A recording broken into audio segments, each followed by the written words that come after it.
Welcome to this presentation on factual and background research. In this presentation, you'll learn the difference between legal research and factual and background research. You'll learn the importance of factual and background research, and also learn some tools and techniques for finding factual and background research sources. First, a bit of a terminology refresher going back to your Intro to Legal Research class. When we talk about a source, we're talking about a document, a book, a database, or other thing that supplies information. In legal research, we talk about primary sources and secondary sources. Primary sources are those sources that are issued by lawmaking bodies, and they establish law. So examples are constitutions, statutes, regulations, and cases. Secondary sources don't establish law, but they help us understand the law. They help us understand our issue better. Some examples are legal treatises and law review articles. These could also be news articles and interdisciplinary journal articles. So secondary sources don't have to be law related. Now, legal research versus factual and background research. When we talk about legal research, we mean it's research that involves finding cases, statutes, laws, rules, and regulations applicable to our legal issue. So we're finding those primary sources. And this is probably the research you're likely most accustomed to doing. Factual and background research involves fact-finding and non-legal research. This can help us understand our issue better, contextualize our issue. It can also help us find expert witnesses and can also help us fulfill our required due diligence. Factual and background research is information that's not necessary to answer any question of law, but it provides context and additional information. Additionally, information of a factual and background research nature may help judges and juries evaluate motivations of parties and also evaluate witness credibility. So there's a lot of important reasons to do this factual and background research.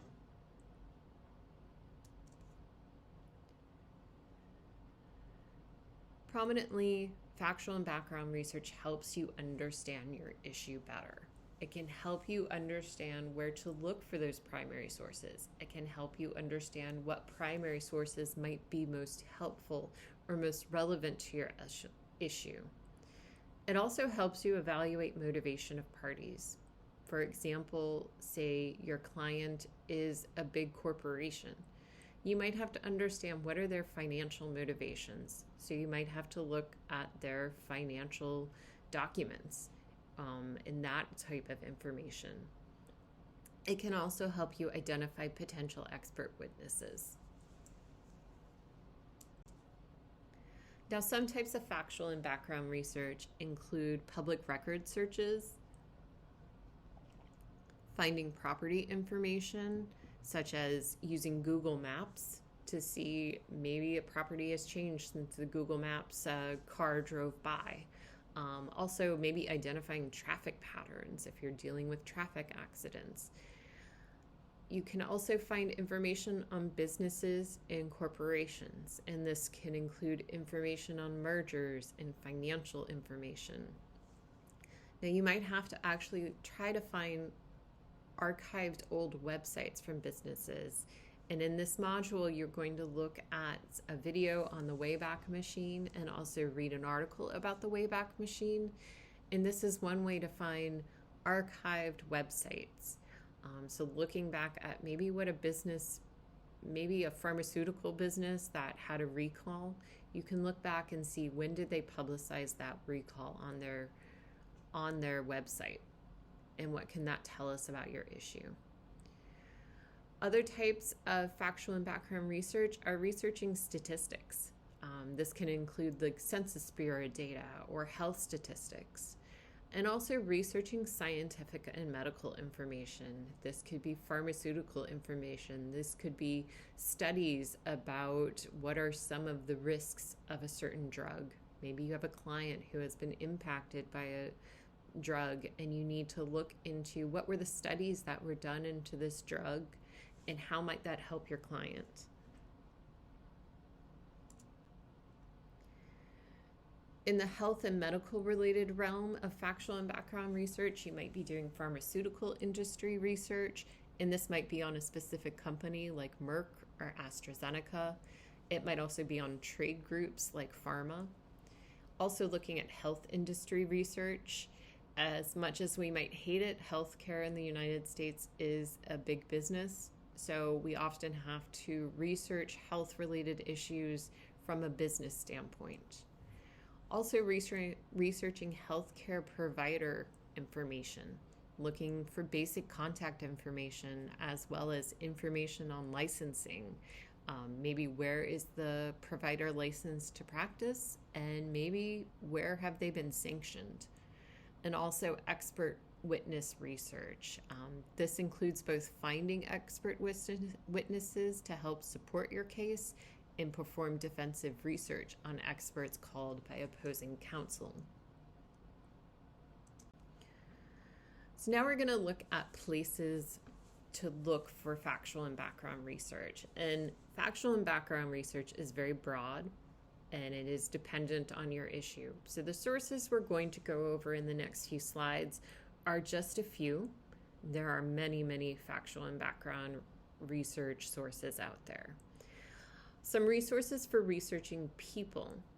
Lexis has a public records source. You can also use some free resources like PQ and Spokio and True People Search, as well as white pages.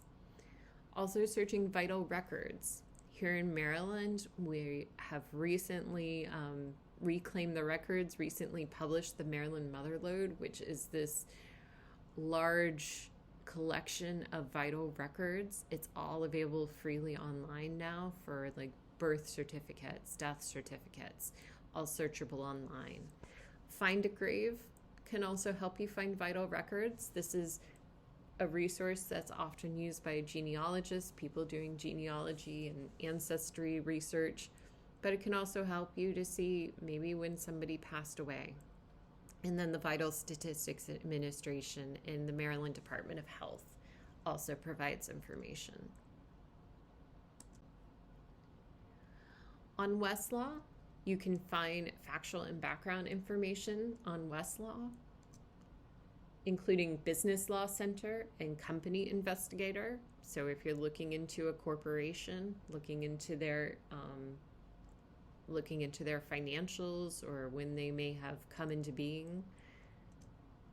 There's also directories, and directories can include information on individuals involved in the legal field, may also include expert witness directories. There's also expert materials, so again, doing that research into experts. On Lexis, they also include expert witness materials. Lexis has a good public records and also company and financial information, directories. Lexis also has scientific materials. Now looking specifically at Lexis, the public records. Lexis's public records includes information on people, businesses, assets, real property, as well as licenses. And important for us in the health law field, these licenses include licensing for healthcare providers and also list healthcare provider sanctions. So this can help you see where a healthcare provider is licensed in multiple states. We can look at Maryland healthcare information and maybe find if a provider is licensed in Maryland, and then take that information, go to Lexis and see if they're licensed anywhere else. Now, some health-related factual and background information resources, and again, this is a very short list, There are many other places to look, but I just want to give you a short list of some places. Generally, pharmaceutical company websites have lots of information. Of course, they are biased towards selling their products, so they will try to paint their business in the best light possible, but they do have a lot of good information. Medical and health organization websites, places like the American Medical Association or pharma, will have information. Government agency websites have a lot of information, a lot of background information, not just legal information. And interdisciplinary materials. In the health law field, you will have to look at health, medical, biomedical resources. So interdisciplinary materials can be very helpful. A medical dictionary can be super helpful, especially with all of those crazy, complex, big words that often come up with medical and health-related issues. Some specific sources. The U.S. Food and Drug Administration has a drug recall website which lists recent and past drug recalls. There's also recalls, market withdrawals, and safety alerts on the FDA's website. The FDA data dashboard includes lots of statistics and information. And the National Center for Health and Statistics from the CDC also has some great health statistics. In Maryland, there's also some great information from the Maryland Department of Health, Maryland Department of Health Provider Services, the Maryland Board of Physicians, and the Maryland Board of Nursing. Boards listing sanctioned providers and how to report fraud, practitioner profile search, also board sanctions and looking up licenses. So if you're looking up information on a provider to see if maybe they've been sanctioned, the sanctioned provider and how to report fraud website includes a list of Maryland Medicaid sanctioned providers. So maybe you want to see if a doctor has been sanctioned and can no longer participate in the Medicaid program. They have a listing there. The board sanctions on the Maryland Board of Physicians, you can look up a provider there to see if they've been sanctioned and the status of their license. That can be very helpful if you're dealing with an individual who maybe feels their doctor did not give them proper treatment. Now, some tips on doing factual and background research. The first and most prominent is use multiple resources. You can't just use Lexis or Westlaw. You do have to look outside of that. So, for example, say you're looking for information on a physician and you want to see if they can provide care in the Maryland Medicaid program, and if they're licensed in or have been sanctioned in any other states. To do your due diligence, you need to look at multiple sources, such as the Maryland Department of Health's sanctioned provider list and the public records license list on Lexis. So using both those sources can help you see, is this doctor able to participate in the Maryland Medicaid program? And also, are they licensed in any other states? Have they been sanctioned in any other states? Another tip is critically evaluate information. You're going to be accessing information outside of Lexis and Westlaw, so you have to be sure to critically evaluate that information. And then also ask for assistance. Factual and background information research can be very difficult, cumbersome, time-consuming. Make sure you're asking for assistance. This is where law librarians can come in handy. This is where, if you're working in a firm or in a government, they have information professionals that can help you and can help you find the best sources for doing this type of research. Now we'll finish up with just some additional resources that you can look at and use. Florida State University College of Law has a great factual research guide, which explains factual research and also links to a lot of resources and information. And then you can also look at our own Thurgood Marshall Law Library's Health Law Research Guide. That has both primary and secondary sources. That can be helpful for you. So that's just a bit about factual and background information research and how you can do it, why it's important, and a few resources that can help you. If you have any questions, don't hesitate to reach out. Take care.